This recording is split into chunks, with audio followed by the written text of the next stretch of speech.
여러분 오늘 설교 제목이 0.78입니다. 이게 무엇을 의미하는 숫자인지 알고 계시나요? 바로 우리 대한민국 여성 1인당 출산율이 바로 0.78입니다. 다시 말해 현재 대한민국에는 남녀 두 사람 안에 한 명의 생명도 존재하지 않고 있다라는 것입니다. 이처럼 우리나라는 저출산 문제가 굉장히 심각한 상황입니다. 혹자는 대재앙의 수준이다라고도 얘기하고 있죠. 이는 우리도 느끼지만 오히려 서방 국가에서 더 크게 느끼는 것 같아요. 그런 이유는 몇 가지가 있는데요. 최근 약 5년에서 10년까지요. 출산율에 대한 걱정이 없었던 서방 국가들이 아주 최근 들어 여성 1인당 출산율이 2가 깨지기 시작했어요. 그러니까 여성 1인당 한 명 정도를 낳기 시작한다는 거예요. 이게 무슨 의미냐면요. 왜 이게 서방 국가들한테 큰 의미로 다가오냐 하면 선진국, 뭐 개발도상국 이렇게 있잖아요. 선진국이 유지가 되려면요. 여성 1인당 2명의 출산율이 유지가 되어야 한다고 합니다. 그런데 그것이 깨진 거예요. 그래서 이게 시간이 지나기 시작하면 서방에 있는 많은 강대국들이 선진국이 되지 못하는, 그래서 개발도상국화되는 상황이 지금 펼쳐지고 있다는 것이죠. 그렇기 때문에 전까지는 출산율에 문제가 없고 걱정이 없었던 서방 국가들이 본인들의 출산율이 그렇게 떨어지기 시작하니까 본인들보다 더 심각한 상황인 한국과 일본의 출산율에 굉장한 관심을 갖기 시작한다는 것이에요. 그러면서 이제 다시 한번 많은 서방 국가들이 문제가 되고 있는 이 출산율에 대해서 한국은 어떻게 하고 있지? 일본은 어떻게 하고 있지? 이렇게 돌아보고 있다는 것이죠. 또 하나의 이유가 있습니다. 이거는 그냥 딱 데이터 0.78에서도 나타나지만 대한민국이요, 이 OECD 국가들 중에 유일하게 여성 1인당 출산율이 2가 깨지고 1이 깨진 유일한 나라예요. 전 세계적으로 지금 어느 정도 먹고 살 만한 나라들 중에는 여성 출산율이 1이 깨진 나라가 우리나라가 처음이라는 것이에요. 그러니까 이게 또 해도 너무한 것이죠. 야, 얘네들 뭔데? 야, 우리 다 떨어지는 거 비슷하긴 한데 얘네는 뭐지? 대한민국 뭐지? 심각하다 얘네들은. 그러면서 주목하기 시작한다는 것이요. 이러한 문제는 최근에 개발도상국에서 선진국으로 발돋움한 우리나라에게 굉장히 큰 문제인 것입니다. 전 세계적으로요, 개발도상국, 선진국 이렇게 규정을 한 이래 처음으로 인류가 있는 역사상 처음으로 개발도상국이 선진국으로 바뀐 나라가 우리나라거든요. 지금 유일합니다. 근데 이런 우리나라가 개발도상국에서 선진국이 되자마자 고민해야 되는 것은 이제 우리 선진국에서 탈락할 수도 있겠다라는 고민을 바로 해야 된다는 것이에요. 너무나도 충격적인 출산율 때문이라는 것이죠. 이러한 큰 현안에 있어서 그 국가의 기독교는요, 굉장한 책임감을 가져야 합니다. 그리고 나서서 고민해야 하고 그것에 대해서 목소리를 높일 수 있어야 하는데요. 그래서 우리가 오늘 이 출산율에 대해서 좀 이야기를 해보자라는 것이에요. 일단 우리 정부와 많은 리서치 회사들은요, 이렇게 출산율에 대해서 진단하고 있습니다. 해당 문제가 벌어진 가장 큰 요인으로 첫 번째, 여러분들 잘 아시는 것처럼 뭐 집값 문제, 두 번째 청년 실업 문제, 세 번째 육아 비용에 대한 문제가 너무 벅차다라는 것이에요. 그래서 청년들이 결혼도 하지 않고 그러니까 출산율도 급격하게 떨어진다는 것이죠. 그런데 이러한 요인들은 우리가 어떻게 할 수 있는 영역이라고 보기에는 좀 어렵죠. 보통 이런 문제들의 요인은 정부가 나서서 제도를 마련해야 해결될 수 있는 일들이에요. 그래서 이제 현재 출산과 결혼을 하지 않는 인구에 대한 이 문제의 당사자인 청년들이 이 문제에 대해서 굉장히 소극적으로 액션을 취하고 있다는 것이죠. 그런데 이러한 상황 가운데요, 아주 흥미로운 분석이 하나 나왔어요. 뭐냐면 그것은 바로 외국의 유명한 각종 저널들과 미국에서 만든 한 다큐멘터리에서요, 한국과 일본의 출산 및 결혼 감소 현상에 대해서 새로운 시각을 제시한 거예요. 이 당사자인 우리나라는 이거 청년 실업 문제가 크다, 그래서 그렇다, 집값이 너무 폭등해서 문제다, 혹은 육아 비용이 너무 만만치 않다, 이런 문제들 때문에 출산율이 저조하다, 이런 얘기를 하고 있는 것이죠. 근데 그러니까 그것에만 너무 주목하다 보니까 문제의 당사자들은 뭐 할 수 있는 게 아무것도 없는 것이에요.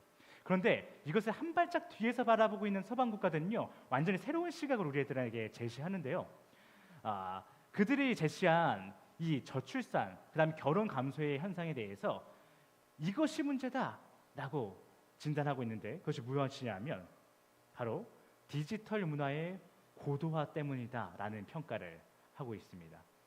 우리나라는 뭐 돈에 대한 문제들인 거죠. 결국에 다 돈에 대한 문제들이지만 외국은 그게 아니라 너네들이 갖고 있는 문화 가운데 일본과 한국이 디지털이 워낙 발달돼 있잖아요. 이제는 전 세계적으로 그렇긴 하지만 특히 한국과 일본이 워낙 오래전부터 고도화로 발달된 문화 속에 있다 보니까 그 문화가 디지털 고도화 문화가 너네들의 저출산 문제에 큰 영향을 준 것 같아.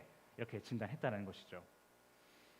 그들의 분석은 이런 것이에요. 한국과 일본, 더 나아가 그 뒤를 따르는 전 세계 MZ 세대들이요, 너무 고도화된 디지털 시대에 있으니까 그것에 웹상에서 모든 것을 다 해결할 수 있는 거예요. 그래서 오프라인에서 사람들 잘 만나지 않는다라는 것이죠.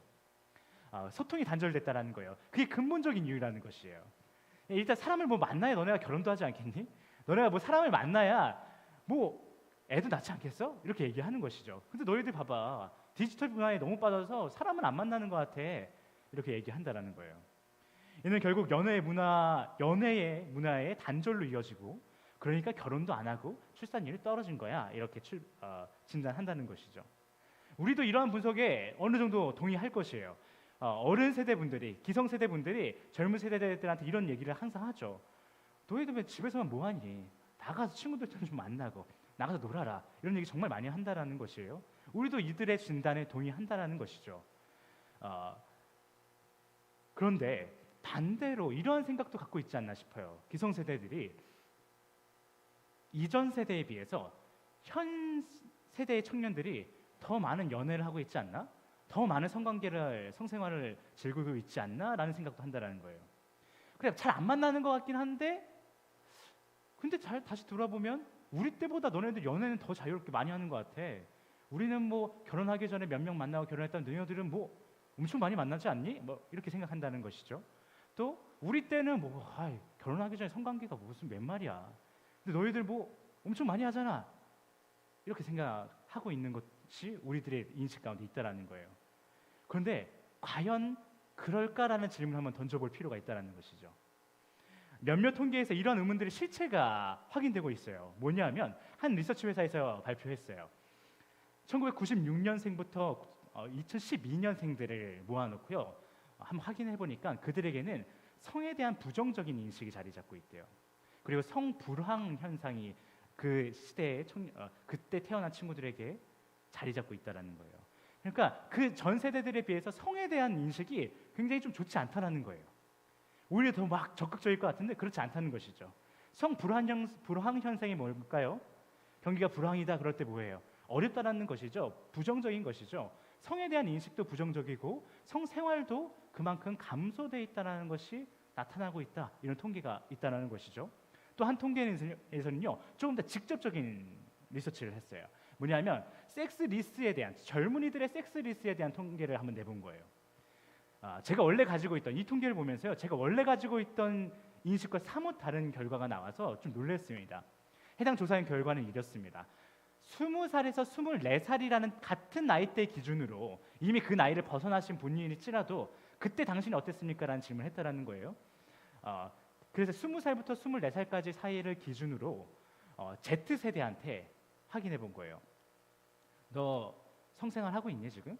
너 혹시 지금 성생활 하고 있는 대상이 있니? 너 최근에 성생활 했니? 이렇게 물어본 거예요.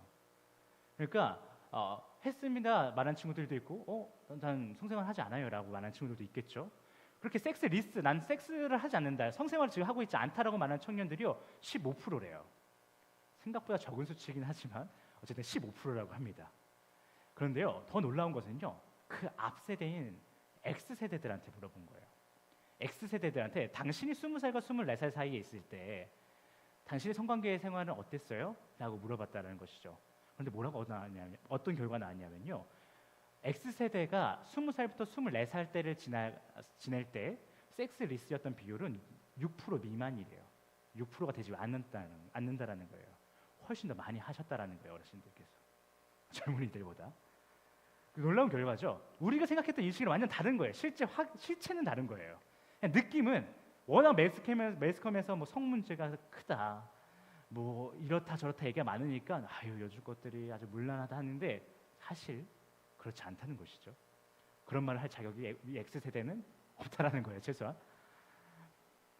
그렇다면 우리가 보통 가지고 있던 인식으로는 요즘 청년들이 전 세대보다 성관계를 더 많이 하는데 책임감이 없어서 결혼을 안 하고 책임감이 없어서 애를 안 낳는다라고 생각했던 것인데, 이게 일부 맞는 말도 받는 부분도 있었겠지만 그게 아니라는 거예요.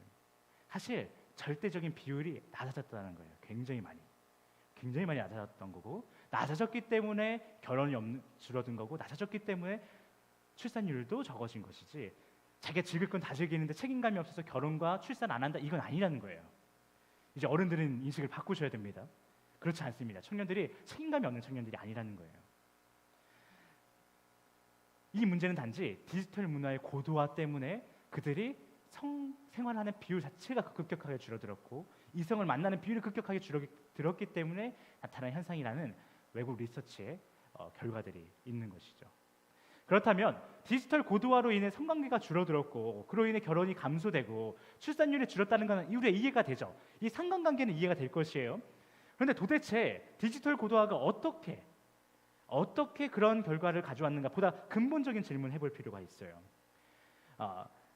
디지털 고도화가 왜 사람들을 안 만나게 만들고 있는가, 왜 사람들이 대인관계를 못하게 만들고 있는가를 우리가 물어봤을 때 거기에 대한 답을 들어야, 그래서 거기에 대한 액션을 취해야 이 디지털 고도화 때문에 성관계를 하지 않아, 결혼을 하지 않아, 이 문제들이 해결된다는 것이죠. 좀 더 근본적인 이 질문 가운데 답변은 이렇습니다. 요즘 청년들이요, 디지털 고도화가 그냥 단지요, 이런 뭐 태블릿이, 옛날에 없었던 태블릿이 생겼고, 옛날에 그냥 그냥 별로 이거 있어봤자 할 수 있는 게 별로 없었다라면, 이제는 이런 탭 하나만 있으면, 노트북 하나만 있으면, 혹은 그냥 핸드폰 하나만 있으면 할 수 있는 게 너무 많아졌다, 이런 의미이기도 하지만요, 디지털 고도화로 인해서 가장 많이 발달된 산업이 어떤 산업인지 아세요? 바로 성과 관련된 컨텐츠 사업이 굉장히 많이 발달이 돼 있습니다. 그래서 이 외국의 리서치들과 다큐멘터리들이요, 디지털 고도화 때문에 거의 게임에 매립되고 뭐 다른 웹상에서 소통이 많아져서 그렇다라고도 하지만, 거기에 핵심 기둥 중에 하나가 뭐였냐면, 요즘 시대 청년들이요, 인터넷상에서 음란물, 즉 성적으로 어필되는 영상, 사진, 애니메이션 등에 대한 소비가 엄청 높아졌다라는 거예요. 이제는요, 폰, 노트북, 가상현실, 가상현상, 기기, 그런 것들이 있잖아요. VR 이런 것들이 있잖아요. 그런 것들이 워낙 발달돼서요, 성적 욕구가 실제로 그 성적 관계를 하는 것만큼은 아니지만 웬만큼 해소가 된다는 거예요. 이제 영상이 굉장하다는 거예요. 옛날에는 뭐 영상이라 봤자 뭐 별거 없었는데, 요즘 영상은 다르다는 거예요, 수준이. 그리고 실제로 그 웹상에서 어떤 그런 성인들끼리 만날 수 있는 그런 현장들이, 그런 컨텐츠, 어떤 모임들이 굉장히 많은 감각기관들을 자극하게끔 잘 만들었다는 거죠. 심지어 최근에 이런 것도 나왔죠. 가상 현상 고글을 끼고 영상을 틀어놓고 있으면 실제로 내가 그 현장에서 성관계를 하는 것 같은 느낌을 받게 하는 기기들을 엄청나게 팔리고 있는 현실이에요. 이렇게 요즘 청년들이 인터넷상에서의 성생활을 너무 활발하게 하다 보니까 그게 실제로 청년들의 감각기관에 뇌 자체에 자극을 줘서 실생활에서 성생활을 하고 싶은 욕구를 현저하게 떨어뜨린대요. 그래서 그 가상현상에서의 그 소비가 현실에서의 소비를 줄여버린 것이죠. 그리고 그나마 남은 욕구들이 있을 거예요. 다 풀리진 않았겠죠. 청년들이 얼마나 혈기왕성합니까? 다 풀리지 않았을 텐데, 그럼 그 남은 욕구는 어떻게 하지라고 했을 때 그 오프라인에서 해소를 하겠죠. 오프라인에서 해소를 하는데, 일상생활 속에서 이성에게 다가갈 때에 어떻게 해요? 뭐 풀려면 이성을 만나야겠죠. 요즘 뭐 이성이 아닌 친구들과도 한다고 하지만 보편적으로 이성을 만나서 성관계를 할 거 아니에요, 청년들이. 근데 옛날에는 어땠어요? 우리 지금 장로님과 우리 목사님 세대 보시면, 또 이제 권사님과 사모님도 마찬가지고, 옛날에 이성을 만나려면 어떻게 했습니까? 뭐 이렇게 물어보면 뭐 빵집도 가셨고, 뭐 어디 이렇게 공원도 걸으셨고, 이런 뭔가 낭만이 있었다라는 거예요. 그리고 남자들에겐 부단한 노력이 필요했다는 거예요. 뭐냐면 편지도 써야 되는 것이고요. 근데 편지를 한마디로 쓸 수는 없잖아요. 뭐 종이에 이만한데. 그래서 막 이 여성의 마음을 내가 얻을 수 있을 만한 수려한 말과 시와 이런 걸 써냈다는 거예요. 그래서 제가 목사님과 장로님도 그렇게 하셨다는 걸 알고 있거든요. 그러니까 옛날 세대들은 이성을 만나서 무언가 해보려면, 뭐 그것이 성관계든 아니면 아주 알콩달콩 연애든 결혼이든 간에 뭔가 해보려면 낭만이 필요했다는 거예요. 감정적인 관계가 유대관계가 먼저 필요했다는 거예요. 그런데 이제는 그런 것들이 다 사라지고 맹목적인 접근만 남아서 일상생활의 원나잇이라고 하는 게임과 같은 성관계 말고는 다른 것이 남지 않게 됐다, 이런 얘기도 각종 설문지에서 하고 있는 것이죠. 왜냐하면요, 이런 것이에요. 인터넷상에서 웹상에서 성관계를 성을 소비한다는 것이 어떻죠? 그 메커니즘을 잘 살펴보면요, 이제 일단 인터넷에 접속을 하겠죠. 핸드폰이든 노트북이든 딱 접속을 해요. 음란물을 찾습니다. 나에게 성적인 자극을 줄 수 있는 어떤 계정, 어떤 사이트를 찾아 들어가겠죠. 그런데 이때 음란물을 소비하는 자들이 그 대상을요, 나한테 그 음란한 자극을 줄 수 있는 그 대상을요, 알아가고자, 인간적으로 인격적으로 알아가고자 하는 어떤 노력을 하나요? 그렇지 않죠. 필요 없죠. 단순하게 관음하고자 상대를 성적 상품으로 여기면서 그냥 팔로우하고 그 사이트에 접속해서 그냥 클릭 딱딱딱 해서 좋은데? 좀 아쉬운데? 내 스타일이 아니야. 탁탁 나가서 좋아. 본다는 거예요. 인간적인 관계가 아니고요, 나에게 성적 자극을 주는 그 대상에 대해서 그냥 물건과 상품으로 취급하고 클릭하고 나가고 다시 클릭하고 더블 클릭하고 좋아요 누르고 이런다라는 거예요. 이런 시스템이 반복되다 보니까요, 청년들이 실생활 속에서 사람을 대하는 태도도 그와 같아진다는 거예요.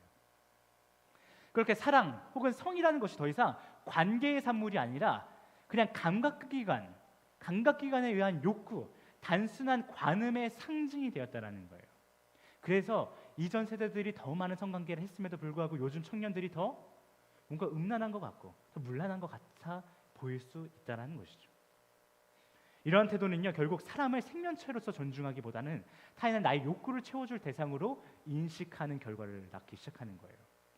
그러니까 뭐 이건 성에 관련된 이야기만 하는 거지만 요즘 대한민국의 또 다른 이슈가 어떤 것입니까?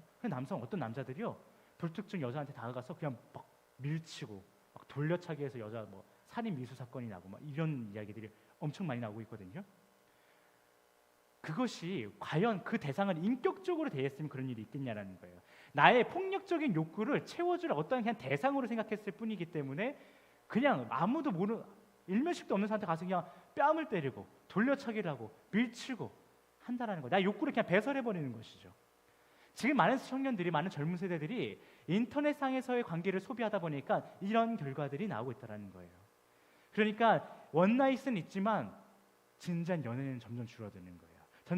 진지한 연애가 줄어드니까 결혼이 감소되고요. 결혼이 감소되니까 출산율이 당연히 줄어들 수밖에 없다는 것이죠. 정말 그냥 집값의 문제였다면, 청년 실업의 문제였다면, 육아 비용의 문제였다면 우리보다 어렵게 사는 나라들이 더 애들을 못 낳았어야 맞는 것이죠. 그런데 그렇지 않다라는 것이 이런 이야기들 좀 더 신뢰를 보내게 하는 것입니다. 그렇게 요즘 청년들이요, 현실 속에서 벌어질 리스크를 줄여주면서 동시에 자신이 얼마든지 있어 보이게 치장할 수 있는 그 세상, 그 웹 세상에서 나오지 않으려 하고 있다라는 얘기를 계속합니다. 여러분, 이러한 현상은 다시 말해서 현 세대가 관계의 직면을 거부하는 세대라는 것을 이야기하는 것이에요. 즉, 보는 것을 통한 소비는 굉장히 좋아하는데요, 정작 자신을 보이려고 하지 않는다는 것이죠. 그렇기 때문에 상대의 진정한 모습에도 큰 관심은 없다라는 거예요. 그가 나에게 어떤 유익을 줄 수 있는 것이 아니라면 별로 관심도 없고요, 그냥 내가 어떤 보는 것을 통해 나의 욕구만 소비하고 싶어. 이게 청년들의 기본적 자세라는 거예요. 사람과 사람이 얼굴을 마주하고 대화하고 함께함으로써 상호 타인 간의 솔직한 모습을 직면하거나 그러한 세상 속에서 자신이 보고 싶지 않은 나의 모습을 직면하는 것이 요즘 세대들한테 힘들다라는 것이죠. 이런 것의 단편적인 예는 이런 것을 나타나요. 작게는 이런 모습에서 나타납니다. 청년들이 전화하는 거 되게 힘들어해요. 카톡하고 싶어 하죠. 웬만한 메시지 하고 싶어 해요. 그게 만나는 건 더 하기 싫어해요. 그냥 특히 어른들한테 만나서 얘기해야 되는 상황이야? 그럼 어떻게든 전화로 해결하고 싶어 하는 거예요. 전화로 해결할 수 있는 상황이면 어떻게든 메시지는 해결 안 될까? 그래서 되게 중요한 사안인데 그냥 메시지 띡 보내서 어른들은 뭐야? 이런 걸 왜 메시지로 해? 와서 찾아와서 인사해야지, 말을 해야지, 이렇게 한다는 것이죠. 근데 그게 왜 그럴까요? 가상현상 상상 속에서 나를 치장하는 것, 그래서 리스크를 나가는 것, 그래서 그냥 나의 단순한 욕구만 채워주는 것, 이 생활이 너무 익숙하다 보니까 일반 오프라인에서 사람을 만나서 내가 말을 하다 보면 실수할 수도 있겠죠. 나의 표정 때문에, 나의 물론 어떤 억양 때문에 이 사람을 만나서 오프라인에서 얘기하면 이 사람이 나를 어떻게 안 좋게 보지 않을까? 그래서 전화하고 싶다는 거예요. 얼굴이라도 안 보이게. 근데 전화 통화하면 또 목소리 들리잖아요. 근데 내 목소리가 말투가 좀 마음에 안 들면 어떻게 하지? 아이, 또 밉보일 수 있겠다. 리스크가 좀 생길 수 있겠다. 텍스트로 전한다라는 것이에요. 이런 모습이 우리 청년들한테 크게는 자극적으로는 성관계에서 이런 일이 있습니다라고 하지만 작게는 이런 현상에도 영향을 끼치고 있다는 것이죠. 그러니까 결국 지금 현 세대의 젊은 세대들이요, 깊은 관계, 그 가운데 진짜 사랑을 경험하는 것이 굉장히 힘들어졌다라는 것이에요. 오늘 제가 적지 않은 시간을 통해서 여성가족부나 혹은 보건복지부에서나 할 말을 제가 계속 이야기하고 있는 것은요, 제가 단순히 여러분과 이 시대가 출산에 대해서 어떻게 인식하고 있죠, 어떻게 반응하고 있죠, 이것을 이야기하고 싶다기보다는 이를 통해서 우리 세대가 관계에 대해서 그리고 사랑에 대해서 어떻게 반응하고 있는지를 돌아보자라는 거예요. 이를 돌아보는 것이 굉장히 중요하거든요. 왜냐하면요, 여러분이 이 하루라는 시간 가운데 관계에 대해서, 사랑에 대해서 어떻게 반응하고 있는가가 여러분이 하나님과의 관계에 있어서 어떻게 반응하고 주님과 어떤 사랑을 나누고 있는지에 대해서 밀접한 관계를 가지고 있다는 거예요. 우리가 조금만 살펴 보면요, 지금 이 시대가 원하는, 그래서 취하고 있는 관계 방식은 종교라는 것이 갖고 있는 관계 방식과 그리고 그 중에서 개신교라고 하는 우리가 갖고 있는 관계 방식이랑 달라도 너무 다르다는 것을 느낄 수 있을 거예요. 제가 아주 긴 시간 동안 말씀드렸지만 지금 세상이 관계에 있어 어떤 태도를 가지고 싶다라고 했죠? 어떤 관계를 취하고 있다라고 했죠? 자신을 보이지 않고 자신에게 사적 유익을 주지 않는다라면 상대에 대해서도 그렇게 깊이 알아가고 싶어 하지 않는 관계 방식을 갖고 있다라고 이야기 드렸죠. 그런데 개신교 어때요? 여러분, 하나님과 우리의 관계 어때요? 하나님 볼 수 있나요? 하나님 우리가 볼 수도 없어요. 근데 그 볼 수도 없는 그분 앞에 자기 자신을 아주 솔직하게 다 꺼내 보여야 하는 관계 방식이 바로 우리 개신교의 방식인 거예요. 그래서 우리는 하나님 앞에 세상이 가진 관계 방식이 아닌 나 자체를 보여드리고 그분이 원하는 관계 방식을, 나 자체를 보여드리는 하나님이 원하시는 관계 방식을 취해야 하는데 많은 청년들이 교회에 나와 있지만 그런 관계 방식을 취하지 못하고 있다는 것이죠. 우리가 이 부분에 대해서 어떻게 현상으로 나타나는지 한번 한번 점검을 해볼게요. 한번 이것을 통해서 증명하는 시간을 가졌으면 좋겠습니다. 우리가 교회 올 때 복장을 어떻게 하는지 한번 살펴보자고요. 여러분, 정말로 하나님 앞에 나의 정말 좋은 모습, 정돈된 모습, 제일 이쁜 모습을 보여드리고자 옷을 딱 준비해서 입고 오시나요? 아니면 대부분 옆 사람이 나를 어떻게 생각할까? 체면 때문에 혹은 나의 편의 때문에 옷을 골라서 입고 오진 않으시나요? 이것을 어디서 우리가 알아볼 수 있냐면요, 코로나 시기에 유튜브로 예배드릴 때 한번 보자라는 거예요. 아무도 나를 볼 수 없고 나는 그냥 화면을 통해서 소비만 하는 거예요, 예배를. 그때의 복장과 오프라인 예배를 드릴 때 여러분의 복장이 차이가 있지 않았는가라는 거예요. 별반 차이 없는 분도 계시겠지만 대부분 차이가 날 것이라고 봅니다. 누군가는 그렇게 했다고 해요. 본인 대표기도인데 줌으로 예배를 드리는데 이건 또 보이잖아요, 줌이. 그래서 위에는 정장을 입고 밑에는 그냥 팬티만 입고 예배 드린다는 거예요. 안 보이니까. 그러다가 갑자기 일어날 일이 있어서 밑에 다른 옷 입고 있던 게 막 들켰다 이런 에피소드들이 많이 나왔었거든요. 그렇다라는 것이죠. 오프라인과 온라인에서 예배드릴 때 우리 복장의 차이는 굉장히 크다라는 것이에요. 물론 남을 의식하는 것은 그 정도에 따라서 잘못된 것은 아니에요. 남의 체면 때문에, 내 체면 때문에 오프라인 예배에 나올 때 옷 조금 더 신경을 써서 옷을 입는다? 이게 그렇게 잘못된 것은 아닙니다. 그런데요, 그 이전에 진짜 우리가 해야 할 예배를 드리러 나올 때에 하나님 앞에서 나를 점검하는 시간, 주님과 깊이 있는 관계를 보내기 위해 내가 시간을 보내면서도 그 일을 하고 있냐라는 거예요. 만약에 하나님과 관계를 점검하고 하나님과 깊이 있는 예배 가운데 교제를 하고자 먼저 내가 기도로서 준비하는 시간 없이 나를 치장하는 시간만 있었더라면 그건 문제라는 것이죠. 여러분, 한번 생각해 보세요. 여러분이 예배 가운데 나오셨을 때 10분, 15분 전에 그 자리에 앉아서 기도를 준비하냐는 거예요. 여러분이 나 오늘 뭐 입지? 고민하는 시간만큼 여기 와서 기도하냐는 것이에요. 대부분 그렇지 않다는 것이죠. 헌금도 한번 살펴볼까요? 코로나 이후에 교회의 헌금이 급격하게 줄어들었대요. 물론 고령층이 계좌이체하는 방법을 잘 모르시기 때문에 헌금을 하지 못해서 헌금 굉장히 줄어들기도 했어요. 이해합니다. 그런데 그게 비단 고령층에게만 영향을 준 것이 아니라 젊은 세대들한테도 영향을 줬다는 거예요. 젊은 세대들 왜 헌금을 안 할까요? 온라인 헌금을? 예, 생각해 보세요. 만약에 여러분이 월급을 받지 못했어요. 월급 날인데 월급이 왜 안 들어오지? 혹은 여러분의 친구들과 모임에서 더치페이, 야 33,300원씩 우리 해. 해가지고 내가 일단 긁을게 다 보내줘. 이런 거 많이 하시죠. 근데 이거 안 보내네 얘가. 한 3명은 보냈는데 마지막 한 명이 안 보내는 거예요. 야 보내 했는데 미안해 내가 계좌이체하는 방법을 잘 모르겠어. 그럼 여러분 어떻게 하시겠어요? 당장 전화해서 하여튼 내가 하라는 대로 해. 알려주지 않겠어요? 문자든 전화든 전화해서 야 이렇게 해. 33,300원 보내. 지금 당장 보내. 5분 안에 보내. 하지 않겠냐는 거예요.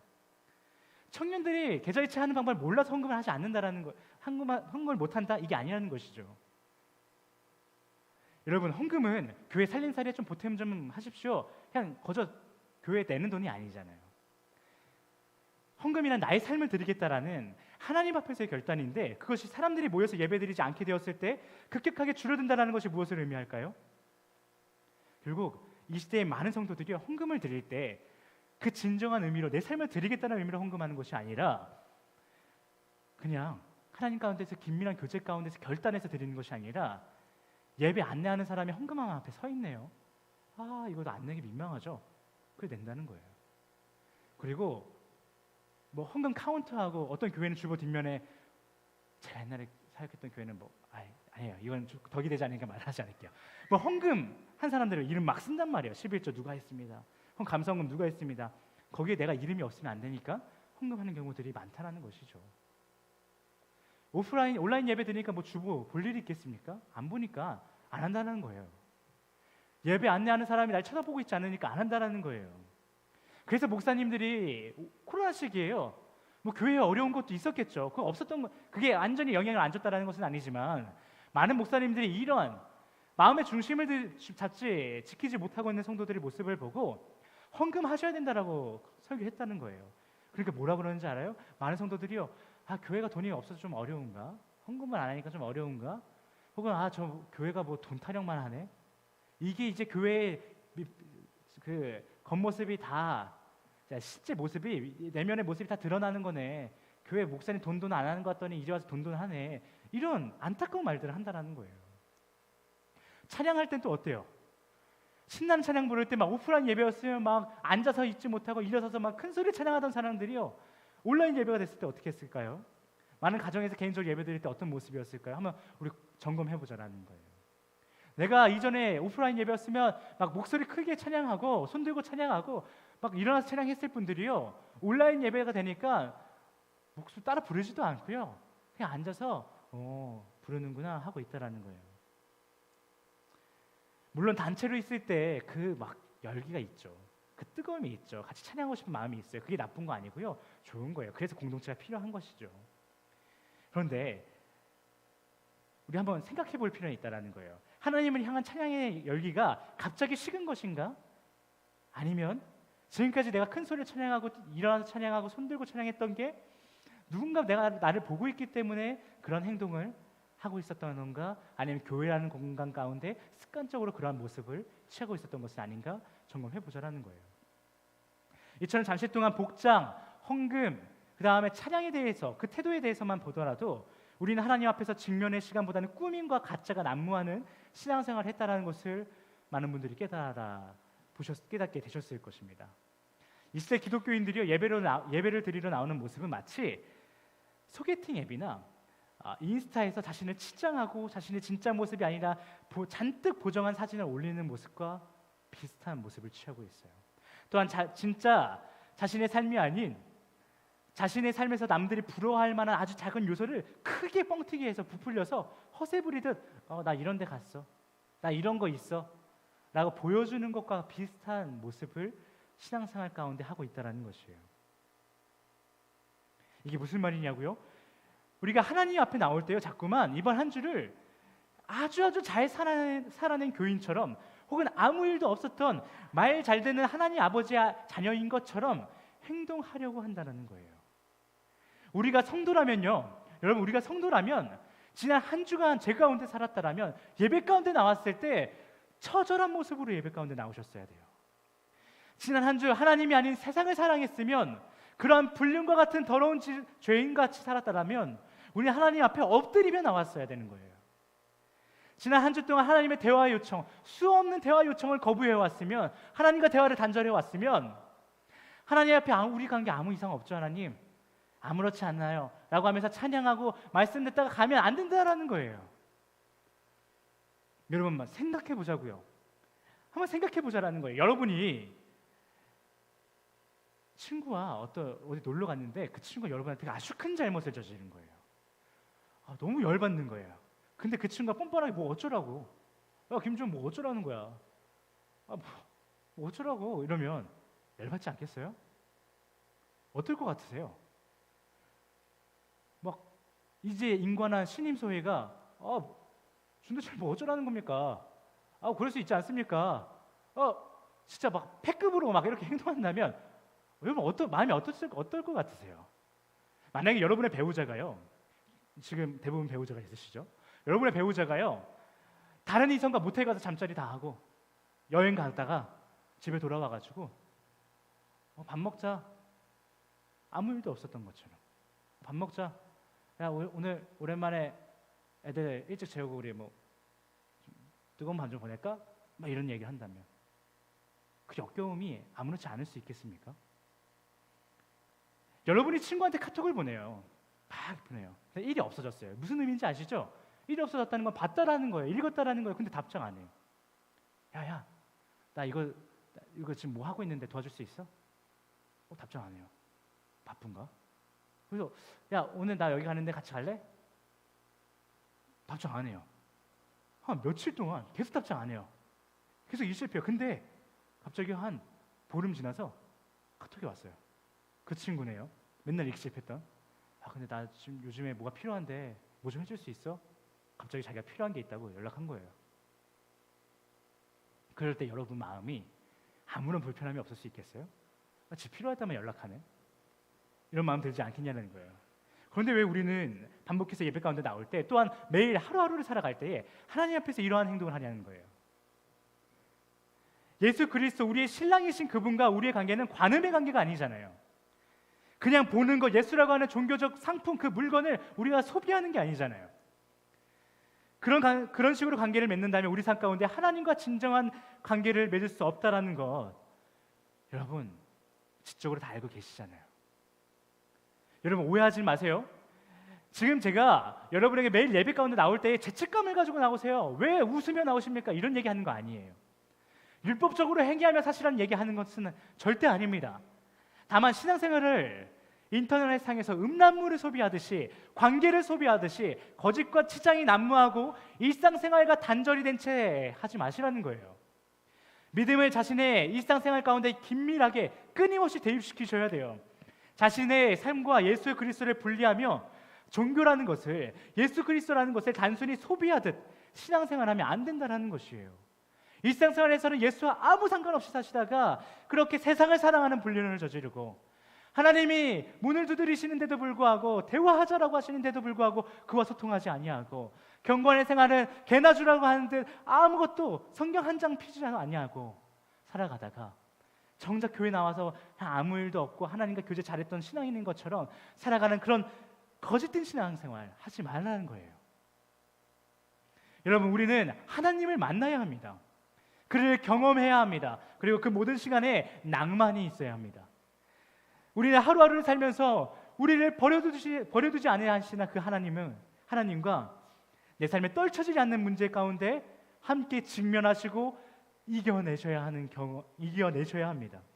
여러분을 죽고 싶게 만드는 모든 문제에 있어서요, 성령의 동행하심을 통해서 자유해지는 참된 기쁨을 실제 여러분의 삶에서 경험하셔야 합니다. 교회 가운데 와서 그냥 감정풀이 하듯이 찬양하면서 스트레스가 좀 풀린다, 이렇게 신앙생활하는 것이 아니라, 그냥 친한 사람이랑 얼굴 보고 만나서 하나님 얘기하니까 기분이 좀 좋아진다, 이렇게 신앙생활할 것이 아니라, 일상생활 가운데 나의 하나님을 모시고 내 어려움 가운데 하나님이 함께 해주실 것을 기도하며 애원하며 그 문제 가운데서 참된 자유를 경험하는 그 기쁨이 우리 가운데 있어야 한다는 것이에요. 여러분, 가상관계, 관음의 관계, 결국 전 세계적인 출산율의 감소를 가지고 왔어요. 보세요, 이것은 하나님의 질서인 것이에요. 가짜 관계, 거기서 생명이 싹틀 수 없다. 관음의 관계, 거기에서는 진실된 사랑이 있을 수 없다. 이게 하나님의 질서인 것이에요. 그게 전 세계적으로 나타나고 있는 것이에요. 깊이 있는 관계가 아닌 거짓이 난무하는 관계, 속을 들여다보지 않고 자신의 민낯을 보이지 않는, 그리고 상대를 욕구 충족의 도구로 여기는 그 관음의 관계는 생명이라는 열매를 맺을 수 없다. 이것이 하나님의 질서라고요. 마찬가지로 우리가 하나님의 관계를 교회 안에서만 하고 주님을 나의 모든 희노애락을 함께하는 낭만의 대상이 아니라 종교적 관음의 대상으로 보는 그러한 모습을 우리가 버리지 않는 한 대한민국의 교회는, 그리고 여러분과 저의 삶에는 더 이상 생명의 열매를 맺을 수 없다는 것입니다. 사실상 이것이 무슨 말이에요? 성도로서 사망 선고 내려졌다라는 것이에요. 더 이상 너 성도 아니야 라는 것이에요. 물론 하나님과 원나잇은 할 수 있어요. 세상에 많은 청년들이 관음의 관계를 하지만, 가상의 관계를 갖지만, 그래서 깊은 사랑은 하지 못하지만 원나잇은 많이 하죠. 그것처럼 우리도 신앙생활 가운데 하나님과 원나잇은 할 수 있어요. 무슨 말이냐면 그냥 예배 드리면서 그냥저냥 세상과 나의 신앙을 단절시키고 그냥 주일날 습관처럼 예배 드려도요, 한 번쯤은 여러분에게 감동이 되는 예배가 있을 수 있어요. 여러분한테요, 너무 큰 하나님의 사랑을 경험하는 그 순간이 예배 가운데 감정으로 느껴질 수는 있어요. 하나님의 사랑이 이런 건가? 너무 좋다. 위로가 되네. 이럴 수 있다고요. 근데 그게 진짜 사랑이라고 착각하시면 안 돼요. 원나잇을 해도 성적 쾌감은 있습니다. 하나님을 믿지 않아도 예배 가운데 나오면요, 따뜻함이라는 걸 느낄 수도 있습니다.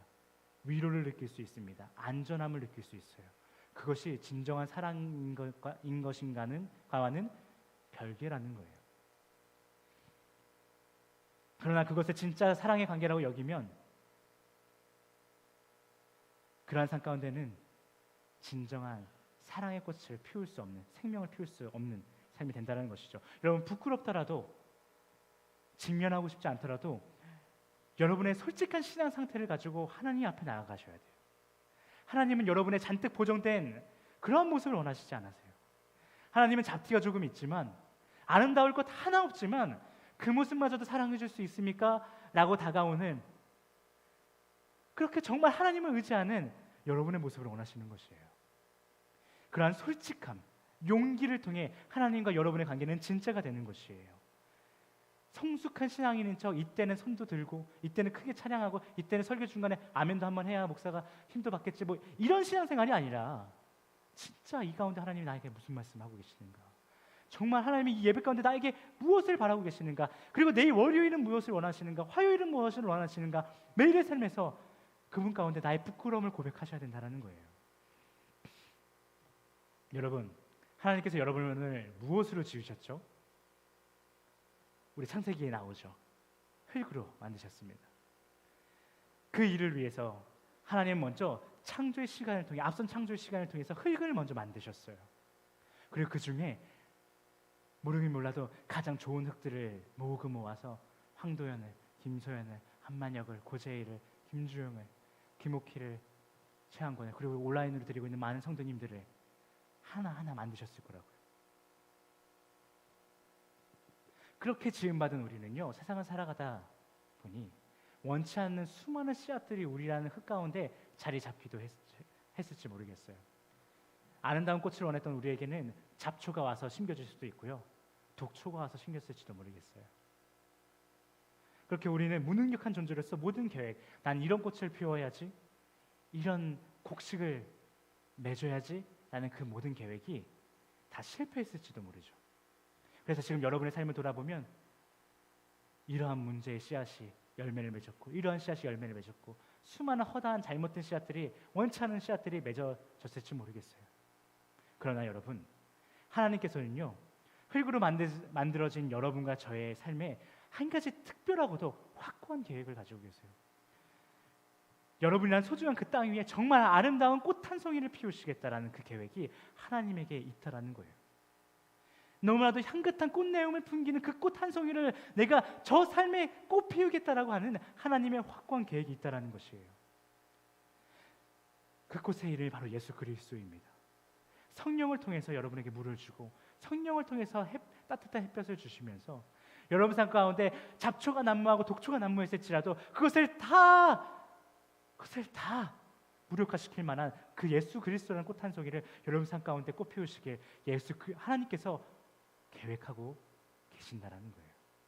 우리는 우리 삶의 모든 시간을 통해 선하신 그 하나님의 계획 가운데 아멘이라고 화답하면 되는 것입니다. 매 순간 하나님 이 순간이신가요? 이 순간인가요? 지금인가요? 하나님의 뜻이 무엇인가요? 예수 그리스도의 꽃은 어떻게 피나요? 이러한 모습이 예수 그리스도의 꽃인가요? 이러한 모습이 예수 그리스도의 새싹인가요? 물어보며 하나님과 함께 하셔야 한다는 것이에요. 그렇게 될 때 우리 삶에는 우리 삶에 진정한 사랑의 꽃을 피워서 허무함이나 공허함이나 좌절이나 이런 허다한 죽음이 아닌 생명의 꽃이, 생명의 그 감격이 경험되어지는 것입니다.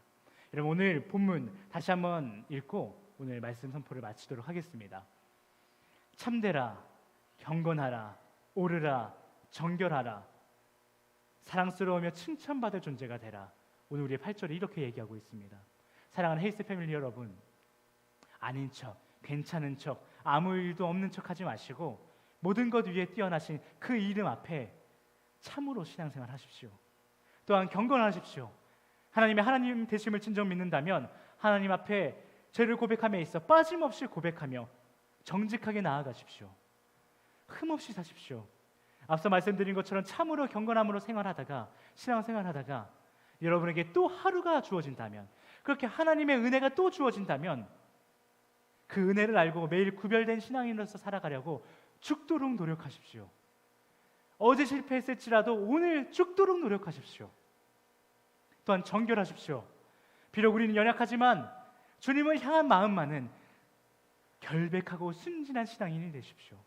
그렇게 하나님 앞에 용서받을 만한 사랑스러운 존재로 매일을 사셔서 사랑의 하나님을, 용서하시는 하나님을, 그럼에도 불구하고 하나님을 경험하는 은혜를 누리십시오. 그렇게 신앙생활을 멈추지 않고 성장을 멈추지 않고 이어가시는 칭찬받을 만한 하나님의 자녀가 되십시오. 여러분, 이 시간